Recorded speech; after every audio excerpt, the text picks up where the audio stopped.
Hey, Rocket fans, welcome back to the Toledo Rockets podcast.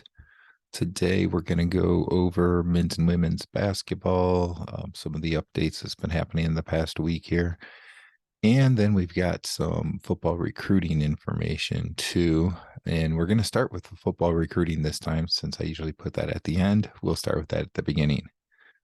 So some new offers out to some players in both the 2024, 2025, and even the 2026 recruiting class. So just some info to put out there. Starting in 2024, there's a tight end prospect, Eli Jakin Duffy of Cincinnati Muller High School. He's 6'4", 220 pounds. First had an offer from Akron. And then the next day, UT offered him. So he has a couple offers now. He had 20 catches for 254 yards and 2 touchdowns as a junior this past fall. A 2025 prospect. He's an athlete, could play defensive back or wide receiver. His name is Jackson Wiley of Olentangy High School in Ohio, 3.33 GPA. He, another player that received an offer. And then in 2026, QB prospect Levi Davis, also of Olentangy Orange High School in Ohio. He's 6', 173 pounds. Just this past Tuesday evening, he received an offer from the Rockets. It's his first Division I FBS offer. And he has a 4.0 GPA. He is just a 2026 prospect. So he just played as a freshman here this past fall. He passed for over 1,500 yards, ran for 150 yards, 9 touchdowns. So, very early in his high school career, and he has essentially a verbal offer from the Rockets. Then we have some players that visited for a junior day over the weekend.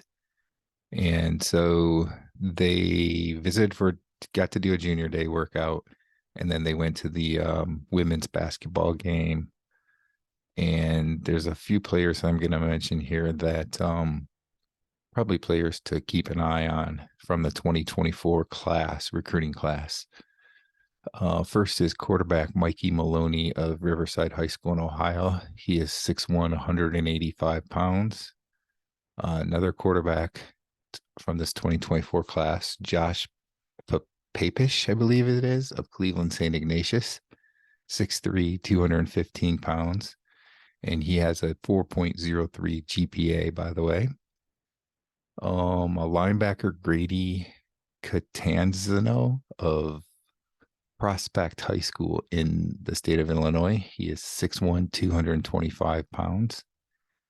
And then a linebacker / tight end. He can play either way at this point in his career. Brack Rice of Dixie Heights High School in Kentucky. He's 6'3", 215 pounds.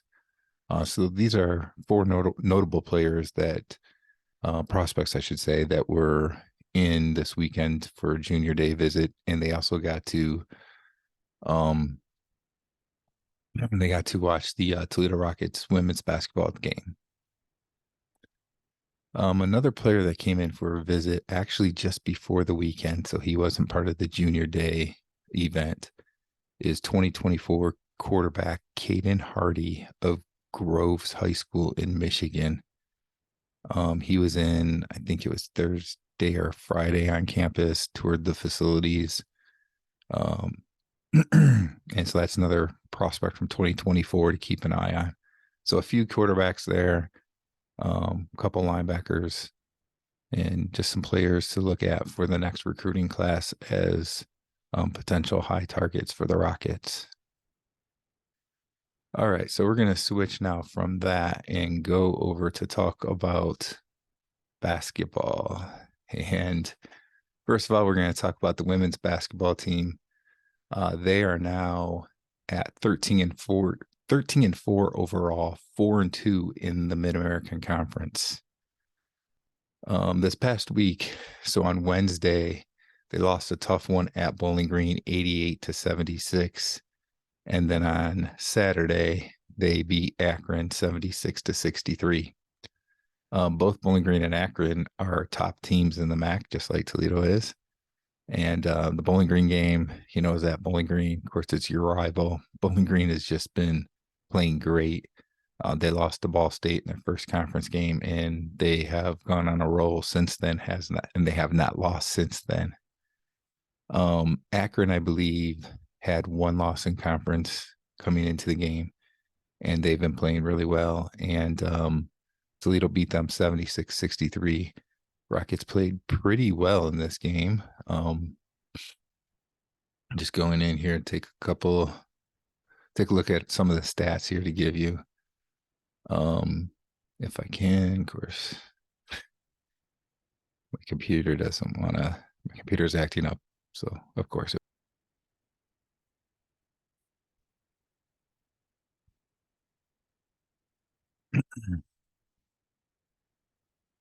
Okay. All right. So the Rockets had 5 players in double figures in this game, led by Jessica Cook with 14 points.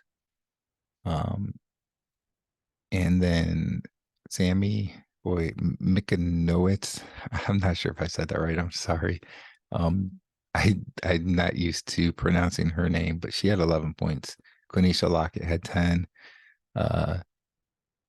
And Nan Garcia and Jada Jansen with 10 points coming off the bench for both of them. They both had 10 points, so that was good to see. And then Sophia Ward had 8 points. She was not very far off of double digits herself. Kara Goss, another starter, had 7 points. So very balanced attack. And when you look, they shot pretty well. They shot 66% in the second quarter, 45.6% for the game. That second quarter was pretty pivotal. The Rockets outscored Akron 23-11 in that second quarter. And of course, they win 76-63 altogether. Looking at Akron, they had Reagan Bass led the way with 24 points, the only scorer in double figures. And they shot just 37.7% from the game, from the field. Their best quarter was actually the third quarter. Coming out of halftime, they shot 53.85%. But Toledo did a good job. They held the third quarter pretty in check. The only quarter that Akron did win. Akron outscored Toledo 18-16 in that third quarter. But that after that big second quarter, the Rockets had a 12-point lead at halftime. So they went into the fourth quarter with a 10-point lead and extended a little more. So the Rockets are now 13-4, like I said, 4-2 in the MAC. That's actually the same record as Akron. And then just to go back really quick to Bowling Green. In that game, Quenisha Lockett had 27 points. She really played great and tried to keep Toledo in this game. The Rockets were down by 3 at halftime. Then the third quarter kind of got a little rough. They fell behind by 10 at the end of the third quarter and ended up losing by 12, 88-76. Bowling Green was really led by Ellison Day, who had 31 points. They also had 4 other players in double figures with 13, 11, 11, and 10 points respectively. But Ellison was the one that just killed the Rockets really with the 31 points. And when you look, they shot well throughout the entire game, 50.9% from the field. And, Toledo was at 46.8. So,